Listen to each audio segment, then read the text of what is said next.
तो आज बाजार में हमने बहुत ही ज़बरदस्त तेज़ी देखी है। बहुत दिन के बाद लगभग 1000 पॉइंट की बम्पर तेज़ी। लेकिन इस तेज़ी का पॉजिटिव इफेक्ट हमें यस बैंक पर देखने को नहीं मिला। यस बैंक के स्टॉक में हमें लगभग मामूली सी तेज़ी देखने को मिली है और इसके पीछे वजह है यस बैंक ने अपने चार्जेस में बदलाव कर दिया है। यानी जो सेविंग अकाउंट्स हैं उसमें बहुत सारे अकाउंट्स हैं जो अब कंपनी ने बंद भी कर दिए है, जिसका कुछ निगेटिव इफेक्ट देखने को भी मिला। दूसरी तरफ अगर देखें तो आज रिटेल इन्वेस्टर का इतना सहयोग नहीं मिला यस बैंक के स्टॉक में, और दूसरी तरफ देखें तो कुछ प्रॉफिट बुकिंग भी हुई। इस वजह से आज स्टॉक में हमें कोई खास तेज़ी देखने को नहीं मिली। लेकिन क्या आने वाले समय में तेज़ी का दौर फिर शुरू होगा? क्या इस समय में यस बैंक में इन्वेस्टमेंट करना चाहिए? क्योंकि यस बैंक का मैनेजमेंट हर तरह की कोशिश कर रहा है कि किस तरह से यस बैंक को ज़्यादा से ज़्यादा प्रॉफिट में लाया जाए। एक तरफ तो नई टेक्नोलॉजी को आजमाया जा रहा है, दूसरी तरफ जो चार्जेस है उसमें बढ़ोतरी की जा रही है ताकि कुछ रेवेन्यू बढ़े। अब आप ये समझ सकते हो कि जिस तरह से एफडी के ऊपर इंटरेस्ट रेट बढ़ा के दिया जा रहा है, तो ऐसे में ज़रूरी है कि कुछ चार्जेस भी बढ़ाया जाए जिसकी वजह से बैलेंस बने। तो यहाँ पे बहुत सारी बातें जिसको इस वीडियो के माध्यम से डिस्कस करेंगे, उन बड़ी डील को भी डिस्कस करेंगे जिसकी वजह से आज हमें तेज़ी देखने को नहीं मिली और बाजार में जो पॉजिटिव माहौल बना, क्या आगे भी ऐसा ही जारी रहेगा? इस तेज़ी के पीछे जो सबसे बड़ी वजह थी वो है रिलायंस इंडस्ट्रीज का दौड़ना। रिलायंस इंडस्ट्रीज ने एक बड़ा डिसीजन लिया है। रिलायंस इंडस्ट्रीज अपने जियो फाइनेंशियल सर्विस के बिजनेस को अलग करने जा रहे हैं, डीमर्जर करने जा रहे हैं, और उसके बदले में आप देखें तो रिलायंस के हर शेयर धारक को एक शेयर फ्री में मिलने वाला है। और इस खबर के बाद में रिलायंस के शेयर में पंख लगे और उसकी वजह से बाजार में शानदार तेजी बनी। अगर आप रिलायंस के शेयर के बारे में जानना चाहते हैं, उसकी सारी डिटेल जानकारी अगर आपको चाहिए कि रिलायंस में आपको इन्वेस्टमेंट करना चाहिए, इसके क्या टारगेट रह सकते हैं और आगे की क्या संभावना, तो ऑलरेडी हमने रिलायंस पे वीडियो बनाया, आप जाके वो देख सकते हैं। उसमें आपको अच्छे से समझ में आ जाएगा क्या रिलायंस में इस समय इन्वेस्टमेंट का ये सही मौका है। अगर हम बाजार की बात करें तो आज बीएसई सेंसेक्स 58,991 के स्तर पे क्लोजिंग दिया 1031 पॉइंट की बम्पर तेजी के साथ, यानी 1.78% दौड़ा हमारा बीएसई सेंसेक्स। और ओवरऑल देखें तो तेजी सभी जगह पे थी। निफ्टी 50 की बात करें तो 17,359 के स्तर पे 1.63% की तेजी थी। अगर हम निफ्टी मिड कैप की बात करें तो 1.11% की तेजी थी 8,466 के स्तर पे। अगर हम निफ्टी स्मॉल कैप 50 की बात करें तो यहाँ पर भी 1.39% की तेजी थी। तो ये तो क्लियरली समझ में आ रहा है कि ज़्यादा जो तेजी थी वो निफ्टी 50 में ही थी और उसके पीछे रिलायंस का हाथ था, लेकिन उसका असर ये देखने को मिला कि सभी इंडेक्स तेजी से दौड़े। अगर हम सेक्टरल इंडेक्स की बात करें तो बाजार का जो विनर है वो आज निफ्टी आईटी था, 2.45% की बम्पर तेजी। और दूसरी जो तेजी आपको देखने को मिली अच्छी वाली तो वो है निफ्टी प्राइवेट बैंक में 1.92% की ज़बरदस्त तेजी। तो आप ये देख ही सकते हो कि बहुत ही शानदार तेजी आज निफ्टी प्राइवेट बैंक में थी। सरकारी बैंकों में 0.92% की तेजी थी और फाइनेंशियल सर्विस भी 1.49% दौड़ा। उसके बावजूद भी यस बैंक के स्टॉक में हमें लगभग फ्लैट क्लोजिंग देखने को मिली। आप देख सकते हो स्टॉक की शुरुआत 15 पर हुई, क्लोजिंग कल की यानी परसों की कल छुट्टी थी तो 14.95 के आसपास थी। 14.95 का लो भी बनाया नहीं, कुछ समय के लिए स्टॉक आपको रेड होता हुआ दिखा देगा इतनी शानदार तेजी में भी।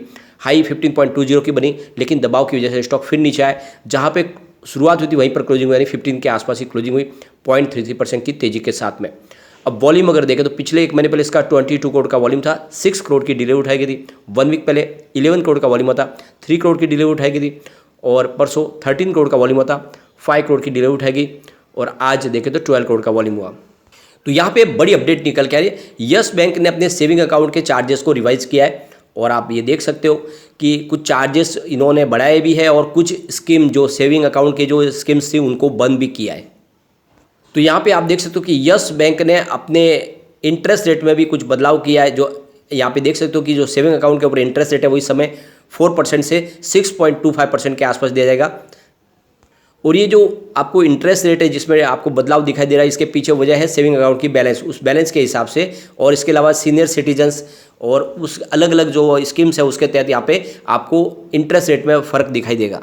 अब यहाँ पे देख सकते हो अलग अलग जो सेविंग अकाउंट्स है उसके लिए यहाँ पे मिनिमम बैलेंस भी रखना होगा, आपको उसको मेंटेन रखना होगा, जिसमें आप देख सकते हो यस ग्रेस के लिए 5,000 रुपीज़ आपको रखना है। इसके अलावा यस रेस्पेक्ट के लिए करीब 2,500 रुपीज़ आपको बैलेंस मेंटेन करना है। इसके अलावा अगर आप देखें तो यस वैल्यू के लिए 2,500 रुपीज़ आपको यहाँ पे कंटिन्यूस करना है। इसके अलावा किसान सेविंग अकाउंट है जिसमें अगर आप देखें तो एवरेज ईयरली जो मैं आपको बैलेंस मेंटेन करना है 1,000 रुपीज़ है।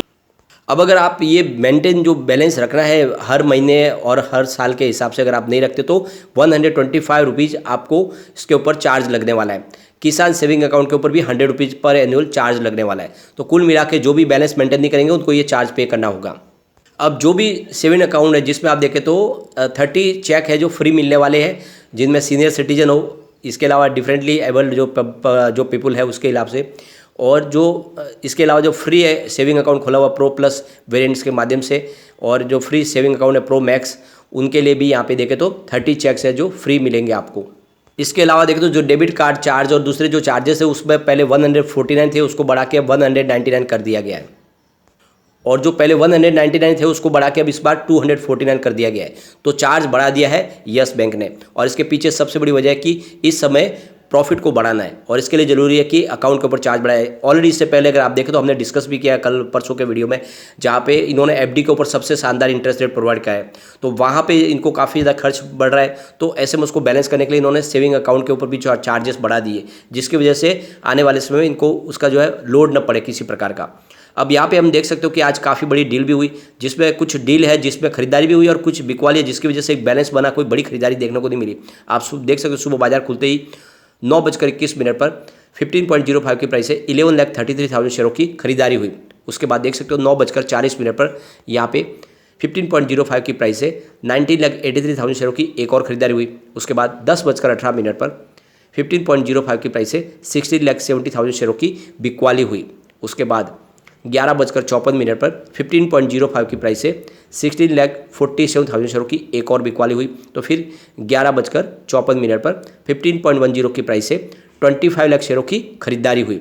उसके बाद अगर आप देखें तो 2:20 पर 15.05 की प्राइस से 13,99,000 शेयरों की एक और खरीदारी हुई। उसके बाद आप देख सकते हो 2:33 पर 15.05 की प्राइस से 19,07,000 शेयरों की एक और बड़ी खरीदारी हुई है। इसमें गौर करने वाली बात है कि जो प्राइस है वो 15.05 के आसपास ही रही है, काफ़ी डील के समय भी एक तरह से स्टेबल रहा स्टॉक, यहाँ पे न गिरावट हुई न बढ़त हुई। उसके बाद देखें तो 3:14 पर बाजार क्लोज होते थे 15.10 की प्राइस से, यहाँ पे देख सकते हो 26,42,000 शेयरों की एक और खरीदारी हुई। फिर 3:16 पर 15.05 की प्राइस से 30,40,000 शेयरों की एक और बड़ी खरीदारी हुई। उसके बाद 3:17 पर 15.05 की प्राइस से 25 लाख शेयरों की एक और बड़ी खरीदारी हुई।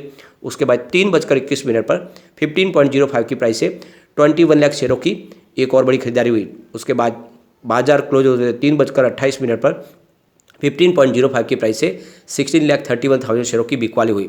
तो ये तो आप समझ ही सकते हो कि आज भी इस गिरावट के माहौल में भी, जब स्टॉक में तेजी नहीं बन रही थी, लेकिन बड़े फंड हाउस ने यहाँ पे खरीदारी तो की है। ये जो तेजी नहीं बनी इसके पीछे वजह कि रिटेल इन्वेस्टर ने यहाँ पे आज खास सहयोग नहीं किया, बल्कि उन्होंने बिकवाली की इस लेवल पे भी, और इसी वजह से थोड़ा सा दबाव देखने को मिला। परंतु आने वाले इसमें डेफिनेटली तेजी का दौर शुरू होगा, और अभी फिलहाल वेट किया जा रहा है लोगों की तरफ से कि क्या सुप्रीम कोर्ट का फैसला आता है। सुप्रीम कोर्ट में मामला चल रहा है, जल्दी इसका फैसला आ सकता है। अगर 81 बॉन्ड्स के मामले में सुप्रीम कोर्ट में येस बैंक की जीत होती है तो फिर एक ज़बरदस्त तेजी का दौर शुरू हो सकता है, और इसी का वेट किया जा रहा है। फिलहाल अगर आप देखें तो कम्युनिटी सेंटीमेंट स्टॉक के साथ बना हुआ है। 82% बाई की कॉल है, 14% सेल की कॉल है, और 4% होल्ड की कॉल है। इसका मतलब 100 में से 86% लोग इसको लेना पसंद करें। ये काफ़ी बड़ी एक संख्या है। अब एक बार हम इसके पिवोट लेवल को चेक कर लेते हैं, तो यहाँ से गिरावट होती है तो 14.77 का फर्स्ट सपोर्ट है। ये सपोर्ट टूटा तो स्टॉक आपको 14.5 तक जाता हुआ दिखाई दे सकता है, और ज़्यादा गिरावट हुई तो 14.42 तक जा सकता है। वैसे स्टॉक इससे नीचे जाने की संभावना कम है, क्योंकि 13.5 के आसपास तो इसका ऑलरेडी देख दो बुक वैल्यू है। पॉजिटिव माहौल बनाते हुए देख सकते हो 15.12 का फर्स्ट रेजिस्टेंस है, इसको पार करते ही 15.28 तक स्टॉक जाएगा, और वहाँ तक पहुँच गया तो फिर 15.47 तक भी जा सकता है, यानी 16 के आसपास जाने की संभावना बनेगी। तो जैसे ही पॉजिटिव माहौल बनेगा स्टॉक जरूर दौड़ेगा, लेकिन इस समय अगर आप देखें तो सिर्फ 81 बॉन्ड्स के मामले की वजह से ही थोड़ा मामला अटका हुआ। जैसे उसका फैसला आएगा उसके बाद तेजी का दौर जरूर शुरू होगा। परंतु मैं तो कहता हूँ कि जिसके पास लॉन्ग टर्म का नजरिया उसमें बिना डर इसमें निवेश करना चाहिए। ये बहुत ज़्यादा फेयर वैल्यू में स्टॉक मिल रहा है, आने वाले समय ये आपको मालामाल कर देगा। लेकिन फ्रेंड, कोई भी इन्वेस्टमेंट करने से पहले अपने फाइनेंशियल एडवाइजर के बारे में ले ले, या अपना खुद का रिसर्च करें, क्योंकि मैंने वीडियो आपके एजुकेशनल पर्पज़ के लिए ही बनाया। वीडियो पसंद आए तो लाइक से जरूर कीजिए और चैनल को सब्सक्राइब कर दीजिए। Thank you friend.